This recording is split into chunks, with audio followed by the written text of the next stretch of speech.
নেপালের সঙ্গে বাণিজ্য ও অর্থনৈতিক সহযোগিতা বাড়ানোর আহ্বান জানিয়েছেন প্রধান উপদেষ্টা অধ্যাপক মোহাম্মদ ইউনুস। জাতিসংঘ সদর দপ্তরে জাতিসংঘের সাধারণ পরিষদের সাইড লাইনে নেপালের প্রধানমন্ত্রী কেপি শর্মা ওলির সঙ্গে বৈঠকে এই আহ্বান জানান তিনি। বৈঠকে দুই দক্ষিণ এশীয় দেশের মধ্যে জ্বালানি সহযোগিতা, বাণিজ্য ও জনগণের মধ্যে যোগাযোগ নিয়ে আলোচনা হয়। ডক্টর ইউনুস দুই দেশের মধ্যে জ্বালানি বাণিজ্য বাড়ানোর প্রয়োজনীয়তার উপর জোর দেন।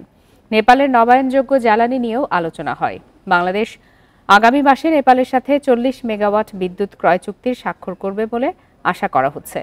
বৈঠকে উপস্থিত নেপালি প্রতিনিধিরা বলেন, কয়েক বছরের মধ্যে নেপাল আরও বেশি বিদ্যুৎ রপ্তানি করতে সক্ষম হবে।